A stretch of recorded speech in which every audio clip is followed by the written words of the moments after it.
नमस्कार. आगळी वेगळी रेसिपीमध्ये तुम्हा सगळ्यांचे मनापासून खूप खूप स्वागत आहे. तर आज आपण इथे बघत आहे साबुदाणा खिचडी. तर तुमची सुद्धा साबुदाणा खिचडी मोकळी सुटसुटीत व्हावी यासाठी मी या व्हिडिओमध्ये पुढे काही टिप्स दिले आहे. त्या तुम्ही आवर्जून लक्षात ठेवा. म्हणजे त्यासाठी तुम्हाला व्हिडिओ संपूर्ण बघायचा आहे. अजिबात कुठेही स्किप करू नका. जर तुम्ही स्किप करून बघितला तर मग तुमची साबुदाणा खिचडी मोकळी सुटसुटीत होणार नाही. याचा दाना असा वेगवेगळा होणार नाही. तर मग त्यासाठी पूर्ण व्हिडिओ बघावा लागेल. तर तुम्हाला व्हिडिओ संपूर्ण बघायचा आहे, अजिबात स्किप करायचा नाही. तर इथं मी साबुदाणा भिजेपासून तर साबुदाणा खिचडीपर्यंत व्हिडिओमध्ये सगळ्या टिप्स दिल्या आहे. तुम्हाला त्या लक्षात ठेवायच्या आहे. तर आपण काय करू, साबुदाण्याचा दाना मोकळा झाला पाहिजे अशी साबुदाणा खिचडी बनवायला सुरुवात करूया. पण तुम्ही जर चॅनलवर नवीन असाल तर पटकन सबस्क्राईब करा आणि त्याचबरोबर बेल आयकॉन हिट करून ऑल सिलेक्ट करा. चला तर मग मस्त अशी दाना मोकळा होणारी साबुदाण्याची खिचडी बनवायला सुरुवात करूया. साबुदाणा खिचडी बनवण्यासाठी साहित्य पाहूया. तर इथं 2 वाट्या साबुदाणा घेतला होता. 3-4 तास पाण्यात भिजत ठेवला होता आणि चाळणीवर हा साबुदाणा मी काढून घेतला आहे, त्यातील संपूर्ण पाणी नितळावं म्हणून. बघा इथं चाळणी घेतली आणि या चाळणीवर हा असा ठेवून दिला. आणि इथं 2 उकडलेले बटाटे आहे, त्याच्या मी फोडी करून घेतल्या. 5 ते 6 हिरव्या मिरच्या, त्याचे बारीक काप केले. 1 चमचा जिरे आहे, चवीनुसार मीठ लागेल, थोडीशी कोथिंबीर आणि अर्धी वाटी शेंगदाणे घेतली. ते असेच ओबडधोबड न भाजतात अशीच भरड करून घेतली. आता इथे मी गॅसवर कढई ठेवली आहे. कढई गरम करून घेतली. यामध्ये 2 चमचे तेल घालून घ्यायचं. तेल हलकंसं गरम झालं की यामध्ये आपण जिरं घालणार आहे. तर यामध्ये जिरं घालून घेतलं आणि जिरं छान व्यवस्थित फुलायला हवं. जर तुम्ही उपवासाला साबुदाणा खिचडी करत असाल तर तुम्हाला जिरं त्यामध्ये नाही घालायचं असेल. तुम्हाला जर उपवासाला जिरं चालत नसेल तर काही हरकत नाही.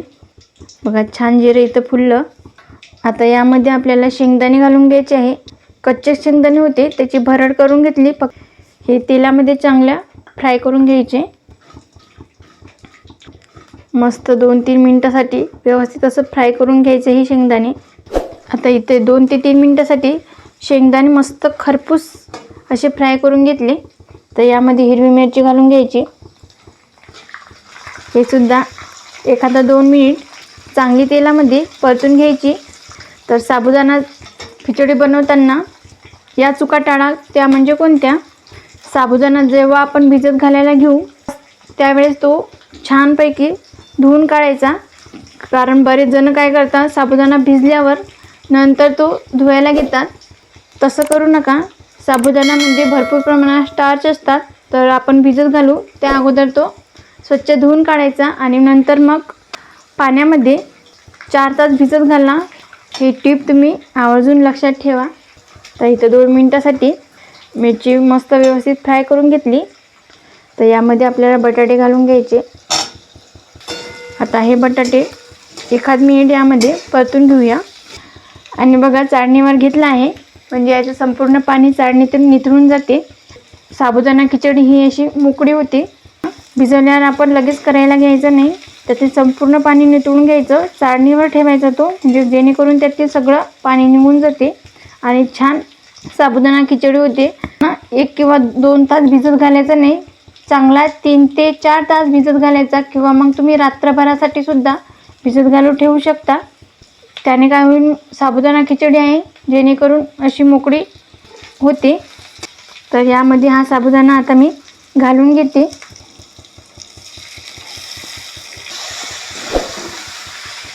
आता यामध्ये चवीनुसार मीठ घालायचं.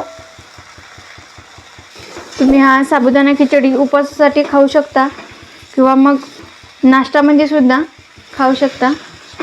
आता यावर ठेवायचं झाकण ठेवल्याने काय होते, साबुदाणा आणखी फुलायला मदत होतं. तर इथं फक्त 3-4 मिनटे झाकण ठेवून असंच ठेवून देऊया. तर इथं झाकण उघडून बघूया आणि तुम्ही बघू शकता मस्त असा टपोरा फुलला आहे साबुदाणा. बघा दाना याचा एकदम मोकळा झाला आहे.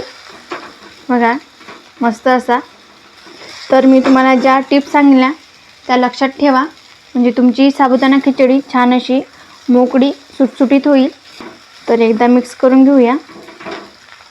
यामध्ये कोथिंबीर घालून घ्यायची, एकदा मिक्स करायचं आणि गॅस करूया बंद.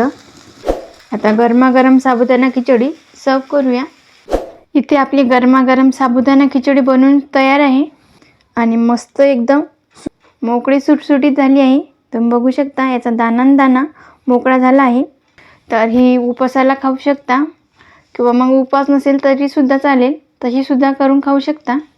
मस्त अशी जबरदस्त लागते. तर मी ज्या टिप्स सांगितल्या त्या लक्षात ठेवा. तर मग तुम्हाला आजची ही रेसिपी कशी वाटली लगेच कमेंटमध्ये सांगा.